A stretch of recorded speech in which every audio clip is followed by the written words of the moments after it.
Bonjour à tous et bienvenue sur ce nouvel épisode du podcast Punkin Dev. Vous l'avez vu dans le titre, aujourd'hui on va voir un nouvel acronyme en DD.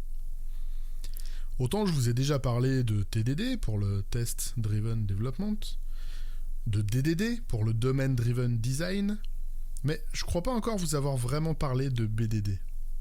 De quoi on parle quand on cause BDD ? Les plus trollesques et les moins drôles me reprocheraient certainement de faire un épisode sur les bases de données. Non, le sujet n'est pas là du tout. Aujourd'hui, nous allons parler Behavior Driven Development. Si je devais parler d'un concept qui a hautement révolutionné ma façon de travailler, encore plus que TDD, je dirais que c'est BDD, qui a eu le plus d'impact sur ma pratique au quotidien et sur l'impact que je souhaite avoir et que je peux avoir sur les projets. Quand on parle de BDD, on parle aussi souvent de spécification par l'exemple. Il s'agit en fait d'un process d'équipe qui vise à partager la connaissance métier entre les différents acteurs du projet. Un des objectifs étant de produire un ensemble de tests, de cas de tests, basés sur les exemples et qui vont servir aux devs à affiner leur compréhension du métier. Tout en produisant par ailleurs une documentation pouvant faire office de cas de test automatisables ou vraiment de base documentaire pour le projet. Idéalement, les acteurs présents pendant ce process, ce sera les sachants, métiers, business, les testeurs et les développeurs. Pourquoi cela en particulier ? Eh bien déjà, les experts métiers, ce sont les experts métiers. C'est eux qui savent pourquoi on code une appli et à quoi celle-ci va servir. Ensuite, pourquoi les testeurs ? Eh bien, clairement, ce sont eux qui ont l'expérience qui va permettre de valider le bon fonctionnement voulu par le métier, par les experts métiers. Et enfin, les devs, parce que, on va le rappeler, c'est uniquement ce que les devs auront compris qui va partir en prod. Donc c'est important qu'ils comprennent le plus tôt possible les tenants et aboutissants de ce qu'ils sont en train de coder. Alors cette liste, elle est indicative, elle n'a rien de définitif. Si pour des besoins inhérents à votre projet ou des contraintes particulières, vous voulez intégrer des designers, le marketing, la direction, n'importe qui, il n'y a absolument pas d'interdiction. Faites intervenir les gens qui seront pertinents pour les questions que vous avez à poser. Plus concrètement, comment ça se passe ? Une des idées de BDD, je l'ai déjà dit, c'est de produire des cas de test qui vont être associés un petit peu aux exemples qui ont défini la spécification. Ces cas de test, ces exemples, ils vont être formulés en langage naturel, compréhensible par tout le monde.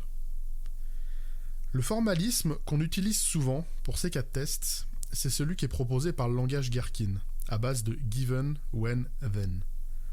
En résumé, ça serait étant donné une situation, quand j'effectue telle ou telle action, alors je m'attends à tel résultat. L'avantage de ce format, il réside, je trouve, dans la simplicité et dans sa lisibilité, par n'importe quel profil. C'est clair, relativement net, et ça permet d'être précis. Et couplé aux bons outils, il va permettre aussi de générer, d'implémenter des tests automatisés, et du coup de démarrer des boucles de TDD sur des tests d'assez haut niveau. En revanche, si Gherkin, c'est un outil qui est régulièrement utilisé dans un contexte de BDD, le fait de faire du Gherkin ne fait pas la pratique de BDD. L'essence de BDD se trouve dans l'échange métier qui est effectué entre les différents acteurs du projet. C'est en ça que BDD vient en quelque sorte au secours de mon DDD. Pour moi, c'est une des armes, une des plus efficaces, je trouve, qui est à ma disposition pour comprendre le métier dans toute sa complexité, dans une granularité assez fine, et faire en sorte que le code soit au final le plus proche possible du business.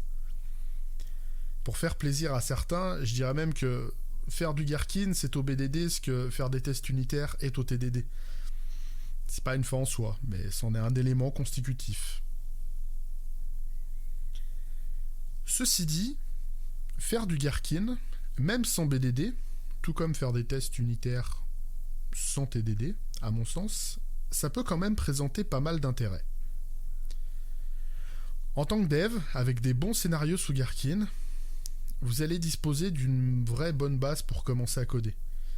Plugué à Concomber, votre fichier Gherkin, il va s'insérer dans votre plan de test automatisé et vous allez pouvoir avancer sereinement. Encore mieux, avec un outil comme Pickles, pour celui que j'utilise aujourd'hui, vous allez pouvoir intégrer dans votre build un export de tous vos Gherkin vers une page web et qui va faire office de documentation vivante de votre produit. Cerise sur le gâteau, Pickles étant aussi capable de récupérer les résultats d'exécution de tests, votre build pourra également donner un état d'avancement de vos features, en ne mettant en vert que les features qui sont complètement développées. Moi, c'est de cette manière que j'ai découvert tout cet outillage. Je venais d'arriver sur un projet et la première feature que j'ai à coder était spécifiée par un ensemble de fichiers Gherkin. Et ma seule vraie courbe d'apprentissage un peu difficile, entre guillemets, ça a été le câblage sur Concomber, SpecFlow pour sa déclinaison .NET.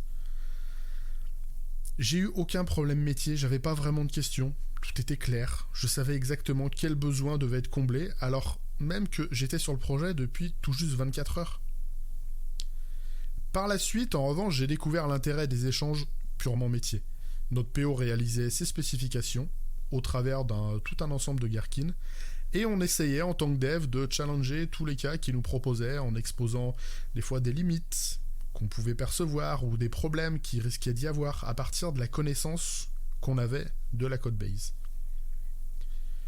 Au final, les plus ravis de ce process, je crois, après coup, ça a été les testeurs qui sont arrivés un petit peu après dans le process, mais qui ont immédiatement un référentiel documentaire complet, vivant, sur lequel s'appuyer. Depuis, j'essaie de pousser cette pratique sur chacun des projets où je passe. Alors des fois, il peut y avoir un peu de réticence à voir les devs un petit peu s'auto-inclure dans le process de définition du produit, mais dès qu'ils ont bien voulu essayer une fois, le gain se fait vite ressentir. Une fois la documentation produite, les développements réalisés d'après les exemples, tous les acteurs du projet se rendent compte qu'il n'y a plus de perte de temps en question après le dev, et ce qui a été spécifié est codé plus ou moins à la lettre. Comme le disent souvent certains collègues, il n'y a pas de silver bullet. BDD et Gherkin, ce ne sont pas des solutions miracles. Je le répète assez souvent à mon PO, si pour définir tes besoins, tu as besoin d'une maquette, d'un diagramme, de n'importe quel autre outil, n'importe quel autre formalisme, ne te force surtout pas à faire rentrer ça dans un Gherkin. L'important, ça reste qu'on puisse échanger sur le métier. Et si on a un support pour illustrer ce qu'on a à dire, à présenter, Gherkin ou autre, l'essentiel c'est qu'on échange et que la connaissance puisse passer. Et si moi personnellement je ressens le besoin ou l'envie de faire du Gherkin plus qu'autre chose, je le ferai de mon côté. J'espère que cette petite présentation de BDD vous aura plu. Si la pratique vous intéresse, je vous conseille d'en parler avec toute votre équipe et d'essayer de vous y mettre tous ensemble. BDD, pour le coup, à l'inverse de TDD, c'est pas une pratique que vous allez pouvoir appliquer tout seul dans votre activité. C'est une activité d'équipe. Et c'est là où réside vraiment sa valeur d'ailleurs. Il me reste donc à vous souhaiter une très bonne semaine. À mardi prochain pour un nouvel épisode. Et d'ici là, geekez bien, codez bien.